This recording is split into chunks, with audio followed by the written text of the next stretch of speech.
Hello friends and welcome into the Cowboys Report. Time now for our live Q&A, so make sure you are using hashtag Cowboys in the comments section. That helps producer Alicia pull them up and bring them up on screen. So anything you guys want on the Cowboys, use that hashtag Cowboys. We'll answer them here live on the show for you. Again, hashtag Cowboys is the key thing on that front. So let's start things off here in our live Q&A from Head Honcho Films.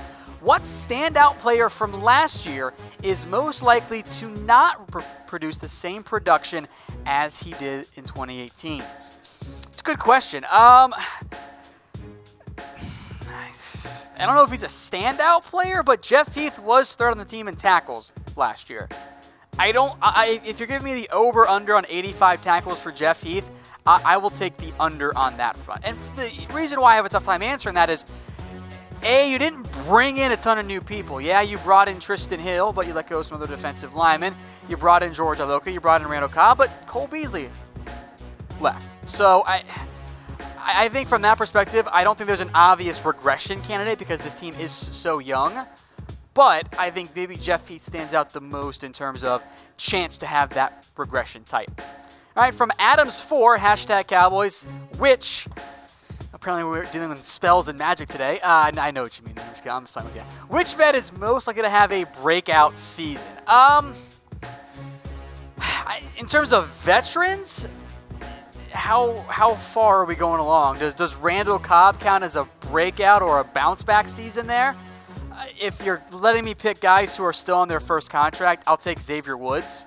But in terms of older players, again, it's a pretty young team. I don't think one really jumps out in particular there. All right, Terrence Jones, will Demarcus Lawrence have more sacks this year? Will he fall off since he got paid? I'm not expecting a fall off from Demarcus Lawrence. Now, maybe he only has 9.5 sacks or something like that, and if he's banged up, which I don't think he's going to be, whatever. But I don't think you're going to see regression from Demarcus Lawrence just because he got paid. I don't think that's his style of personality there. All right, from Adam, I'm just going to botch last name, so I'm not even going to try it. I'm sorry. All right, who will handle defensive play calling, Richard or Maryland? Well, as we know, Richard was so heavily involved last year on play calls that it really he was the de facto defensive coordinator there. So, look, they're both going to have influence, but in practicality, I'm going to give most of that credit to Kris Richard. From A-Train Express, more or less 6 sacks for Robert Quinn. Again, a great over-under number, which is about what Quinn has averaged the past couple of years. I'll take the over. If the over-under is 6, I think he can get to 6.5 or 7. I mean, he's not going to be double-teamed ever. Really, that's going to be Demarcus Lawrence who gets double-teamed on the offensive line. So I think that sets up Quinn to be the secondary passer who has success. Now, maybe he comes in at 6, but I think 6 is a reasonable expectation to have of an over-under for Quinn this season. Next up, would you keep Tavon on the roster? As of now, yeah, I do kind of lean more towards keeping Tavon on it. I think he brings you the speed and he brings you the dynamic ability in terms of the return game that I think it does make some sense to keep Austin on the roster. Now, if something happens, I don't know, a lesser player who's cheaper emerges and says, I can be your deep threat, I've got the speed, I've played great in camp in the preseason, and I help on special teams, maybe that changes. But as of right now, here early June, I'm keeping Tavon on the roster. All right, from longtime watcher Michael Caldwell, based on what has been seen during OTAs, who do you see on the Dallas rookie and UDFA class landing on the practice squad? Well, again, you have up to 10 maximum. I think players like a Jon'Vea Johnson, a Jalen Guyton, a couple of the offensive linemen, Mitch Hyatt, Brandon Knight, one of those defensive linemen, maybe Jalen Jelks makes the most sense, Daniel Wise, Ricky Walker, a couple of those young cornerbacks, Chris Westry makes some sense there as possible practice squad options. There's a lot of talent on this roster already. You can't fit all of those UDFAs, so obviously still very early. I'm going to call the OTAs like the opening drive of the game in terms of evaluating a player. Like, yeah, it's valuable, it's important, but you're never going to win a game based on what happened on the first drive. You can set yourself up for it to have some good success or put yourself behind the 8 ball, but a game is not won and lost at that point unless you, forget to show up altogether. So, still early, but I think some of those names you mentioned before, Hyatt, Guyton, Johnson, all make some sense there. All right, I do want to shout out some of the recent Cowboys Report commenters. These were the first 5 people to comment on the poll we posted earlier today. It was that safety one. Anthony Meatball, Quest Cowboys, 2 longtime commenters, I know that. Charles Jones, Freddie Clark. Everyone kind of needs photos. Make note of that. And then Galo Blanco. So again, thank you guys for subscribing. And if you haven't already, I don't really know what you're doing when you're watching the show. Make sure you subscribe. Links right there, bottom of the screen, or just press the button since you're watching the show right now. All right, from TheGuy, who has more upside this year, Michael Jackson or Tony Pollard? I'm going to go with Pollard just in terms of impact this year. I think he is going to have the best chance to make plays. If everything goes according to plan, Jackson might not even play because you have Byron Jones and Cheeto and Anthony Brown and Jordan Lewis, who've all been far more established. If things go according to plan for Tony Pollard, do you guys remember Lance Dunbar? That's the type of impact the Cowboys, I think, are hoping for with Pollard, and of course, return games as well. From ya Boi Chuck, also rocking a John Dorsey profile pic, so I'm a little worried here about your allegiances. Who can't we keep for next season because we can't pay them? How can we replace him, and who? I think you're looking not at those top-tier guys. You're not worried about Amari or Dak or any of that. You're focused more on those second-tier guys. Anthony Brown, Malik Collins, Lael Collins, guys who are good, but you don't want to pay a lot in terms of mid-tier money for those players. They'll get more money elsewhere, and the Cowboys will replace them. Guys like Tristan Hill, guys like Connor Williams, guys like Jordan Lewis, like Michael Jackson. The Cowboys the past couple of years have done a good job of drafting with, hey, we got to remember for next year, got to pay attention a little bit there. The Cowboys, I think, are doing a good job of that overall. All right, Facebook question from Jeremy. Who's going to be our stud rookie from the draft this year? I would lean towards Tristan Hill. Maybe Pollard makes a bigger impact in terms of obvious impact because he's a backfield guy, special teams guy, not a defensive lineman, which kind of gets swallowed up. But Hill, I think, has the most upside of the guys taken this year. From Roberto Soto, if the Cowboys fire Garrett, which coach do they get next year? Again, we've mentioned this many times before. I'll keep it shorter. They're going to aim high. A Sean Payton, a Lincoln Riley, worst case, I think like Kris Richard, somewhere in that range. They're going to target high and try and go for the fence. Because Jerry said it before, he doesn't have much time to wait around and take a guy who might take 3 years to get going.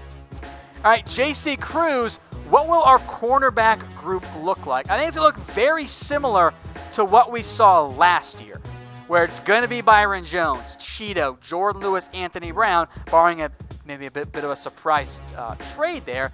And then I think Michael Jackson is your 5th guy. Now, if injuries happen, of course, that changes. But in terms of on-the-field snaps, it's going to look very similar to what we saw in the past. All right, from Daniel McCloskey, do you think the Cowboys will trade for Duke Johnson? I don't think so, unless like Tony Pollard gets hurt. I think in reality, the Cowboys drafted Pollard to be their Duke Johnson type. They spent the 4th-round pick. He's cheaper. I don't think there's much interest from the Cowboys' perspective right now in Duke Johnson. From Lake Hames, is it possible to sign Dak and Zeke and Byron, Jalen, his current favorite player, and Leighton? Is there cap room to make those moves? The Cowboys for next year are set to have $100 million in cap space, and they can free up more, and the cap keeps going up. So yes, it gets expensive, but if you want to prioritize those 5 guys, yes, you can make that work if you're the Cowboys. With the way it's structured, with the way the cap keeps rising, you can make it work. All right, from Robert Casillas, if you had to choose between the 2 to sign, Jalen or Van Der Esch? I hate the Jalen or Van Der Esch questions because they're both so good and they both do so many things for the Cowboys and do them so well. I will wait and see which one signs cheaper. That's a cop-out answer, I know, but they're both great. I don't think there's a wrong answer there. I kind of want to send them both, even though it does get expensive. Excuse me. All right, folks, I know you guys like the Cowboys Report because you're watching it right now, so make sure you're subscribed. We know a big amount of you watch the show, and yet you aren't subscribed. So if you like the Cowboys, well, go subscribe. YouTube.com/Dallas Cowboys Report. We've got the best Cowboys coverage out there on YouTube. Next up from Poppy the Goat, top 5 NFC teams. Let's see. Cowboys, Dallas, the Arlington Cowboys. I think those are kind of your top 3 there. For a more serious answer, I think you have to include the Bears there. I think you have to include the Cowboys. I think the Cowboys are in the top 5 there.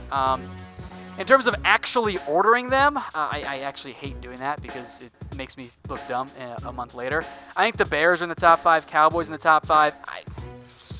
I might put the Eagles in the top 5. I know that sounds weird. Saints are definitely in there. Rams are definitely in there. So Cowboys are a lock. It's kind of Eagles, maybe the Seahawks, maybe the Vikings or Panthers, Falcons for that last 5th spot. All right, Sunny Rivers, how big is the window to win a championship? Is this team on the verge of building a team capable of long-term success? In terms of window being open, I kind of think it's at its most open and most wide this year. It's your last year with Dak on a super cheap contract, so I think this year makes the most sense. All right, Edwin Lopez, will Rico Gathers evolve this season with the potential we all expect? Rico, for me at least, and I know many of you, falls into the I will believe it when I see it category. We haven't seen it. I think we have wildly underestimated how difficult it is to learn to play football.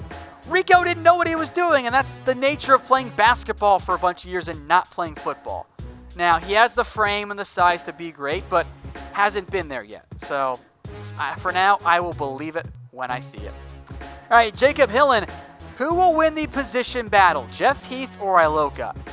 I think it's a true toss-up right now. No disrespect meant to Donovan Wilson or Kavon Frazier, but those two are the clear front-runners there. It's so early in the process that it's impossible to properly evaluate George Iloka. It's OTAs. The pads aren't on. He's been here for a couple months. He doesn't know the defense yet. It's going to take him a little bit of time because you don't pick up a playbook like that. It's not like Madden where you sign a player and there's no adjustment to learn the offense and the chemistry and the scheme and all that. So right now Heath is ahead, but it's OTAs. That's kind of expected in almost all cases. So it's a toss-up for me. I still think Iloka has a good chance at it, but it's way too early to really make a proper call there.